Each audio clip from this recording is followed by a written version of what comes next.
Welcome to the Health Headliner podcast by Tudu Digital. Our content is informational only and not medical advice. Please consult your provider. Now, let's dive into today's headlines. All right, so picture this. You're right in the middle of your day, things are crazy busy, and suddenly, bam, you get hit with a migraine. Ugh, the worst. It really is. And, usually those over-the-counter pain relievers do the trick, right? But this time, nothing. Yeah, been there. You're stuck wondering what's next. What do I do now? Exactly. Well, luckily, we've been looking into some really interesting research that might just change how you and your doctor approach these kind of migraines. It's exciting stuff, honestly. There's this new clinical guidance coming out that points to a way more effective way to get you feeling better faster when a migraine hits. That's what we're all about here. Yeah. So today we're doing a deep dive into a brand new guideline from the American College of Physicians. Okay. This guideline is all about using medications to treat those acute, episodic migraine headaches. The ones where you have less than 15 headache days a month. Right. You shared some articles and research with us, and we've sifted through it all to bring you the key insights from a big evidence review that looks specifically at combination therapies. Combination therapies, yeah. So our mission today is to break this down, make it clear and helpful for you, especially if you deal with migraines, and really highlight the nuances of finding relief that actually works. Sounds good. And at the center of all this is a major study that was published in the Annals of Internal Medicine. Cool. So if we zoom out a little bit, migraine is a huge health problem affecting millions of adults. It has a big impact on productivity and healthcare costs. Oh, yeah, for sure. So finding better ways to manage those individual migraine attacks is really crucial. Absolutely. So let's get into the study itself. What exactly were they trying to achieve with this research? So the American College of Physicians wanted to put together a guideline, like a set of recommendations based on the strongest, most reliable evidence out there for treating those sudden, acute episodic migraine headaches in outpatient settings. Right, not in the hospital. Exactly. So they wanted to compare how well different drug treatments work. Are they good at reducing pain and other symptoms? And also understand any potential downsides, any harms that might come with them. Makes sense. And they also looked at what matters to patients. What do people actually value in their migraine treatment?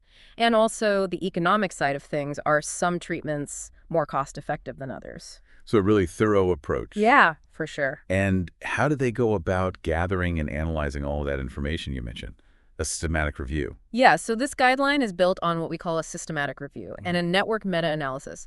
A systematic review is basically a really thorough way of looking at all the relevant research on a topic. Okay. Researchers, they find all the studies that fit their criteria, they check how good the studies are, and then they summarize all the findings. That's it. Now, the network meta-analysis part lets them compare different treatments, even if those treatments haven't been directly compared head-to-head in a single study.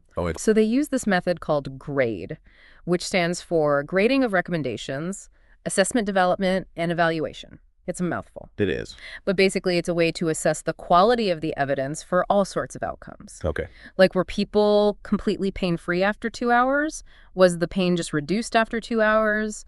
Does that relief last for up to 48 hours? Did people have to take rescue meds within 24 hours? Wow. So a lot of different angles. Yeah. And also things like nausea vomiting, how quickly folks could get back to their normal activities, and any overall or serious side effects. Oh, really comprehensive. They also looked at information from FDA labels about medication side effects and even reviews that explored what patients value in their treatment and the cost effectiveness of different options. Really covered all the bases. Trying to. So with all that, what were the main things they found? What stood out as most effective?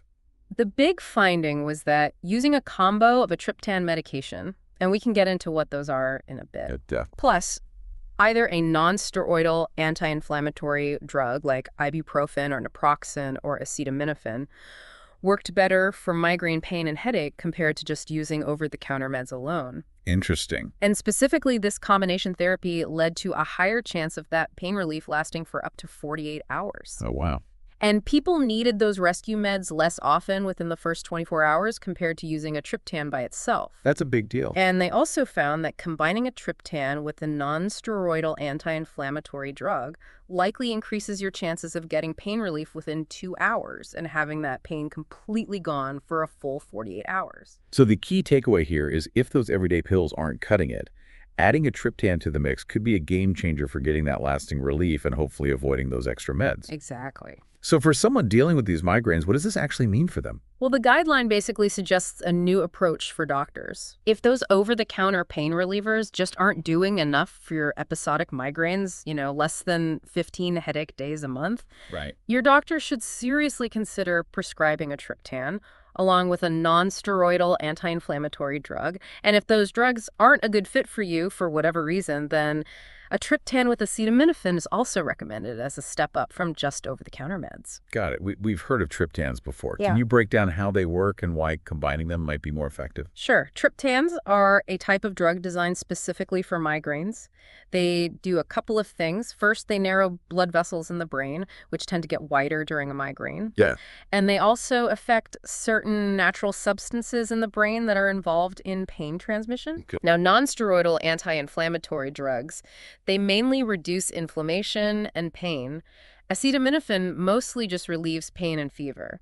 So the evidence suggests that when you combine the way a triptan works on blood vessels and pain signals with the pain relief and anti-inflammatory action of a non-steroidal anti-inflammatory drug, or just the pain relief of acetaminophen, you're basically hitting the migraine from different angles. A multi-pronged approach. Yeah, exactly. It's a more complete way to manage that intense pain. And this could potentially reduce those times when the migraine just won't quit and you have to take more meds. Absolutely. The study showed that combination therapy made it less likely that people would need to take those extra rescue meds in that first 24 hours. That's great news for migraine sufferers.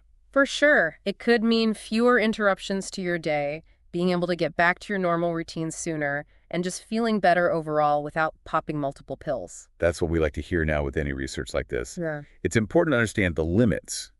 What are some limitations of these findings that we should keep in mind? Right. So first off, it's really important to remember that these recommendations are specifically for adults with episodic migraine, meaning 1 to 14 headache days a month, and who are being treated as outpatients, not in the hospital. Not in a hospital setting. Yeah, this guideline doesn't apply to people with chronic migraine, 15 or more headache days a month, or other types of headaches. So let's focus on a specific group. Yes, and also, while the guidelines strongly suggest using a triptan with a non-steroidal anti-inflammatory drug or a triptan with acetaminophen if you can't take those other drugs, it's crucial to remember that doctors still need to consider each patient's individual needs. Right. An article that came out alongside the study really emphasized that what works best can be different for different people. Of course. It depends on your specific symptoms, other health conditions, and how your migraines usually play out. So these are guidelines to help doctors make decisions, but they're not set in stone. Exactly. And the researchers also pointed out that we still need more information in some areas. Okay, like? Well, they mentioned needing more studies that directly compare these recommended combination therapies to some of the newer migraine medications that have come out. Right. And most of the studies they looked at focused on treating a single migraine attack. I see. We need more data on how well these treatments work over multiple migraine episodes. Makes sense. Science is always evolving. So what did the experts involved in the research and these guidelines have to say about these new recommendations?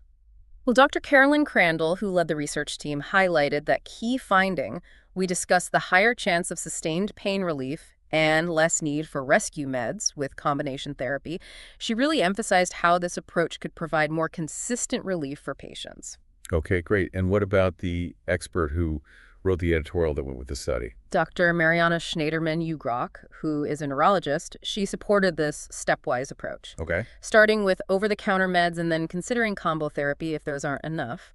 But she stressed tailoring treatments to each patient. She pointed out that different drugs within these categories might work best for different people, and someone whose symptoms vary from one migraine to the next might even need a few different treatment options available. A very personalized approach. Exactly. Now, the American College of Physicians Clinical Guidelines Committee, they concluded that the combination of a triptan and a non-steroidal anti-inflammatory drug like naproxen offered the greatest overall benefit based on the evidence. Okay. They found this combo was significantly better than a triptan alone or a non-steroidal anti-inflammatory drug alone in terms of pain relief and how long that relief lasts. I see. And for those who can't take non-steroidal anti-inflammatory drugs, they also found that combining a triptan with acetaminophen was better than just acetaminophen alone. Interesting.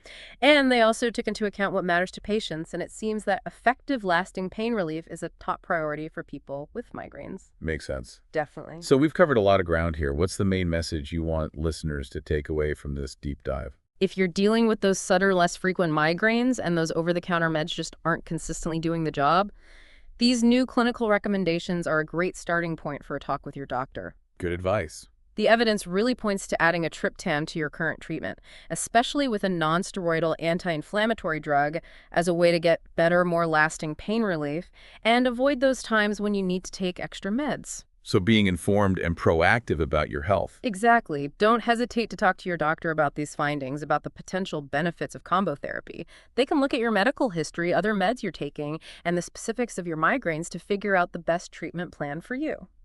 Awesome. So as we wrap up, here's something to think about, given all this emphasis on sustained relief and less need for rescue meds. How could consistently having better control of your migraines impact your daily life and overall well-being? This new guidance really opens up possibilities for a more proactive and effective way to manage this condition, which can often be debilitating. Absolutely. It's about finding what works for you. Couldn't agree more. Great talking about this. Likewise, thanks for joining us. Anytime. And to all our listeners out there, thanks for tuning in to the Deep Dive. See ya. See you next time. Thanks for tuning in to the Health Headliner podcast by Digital. Like and subscribe for more health news and breakthroughs. Stay healthy and informed. See you next time.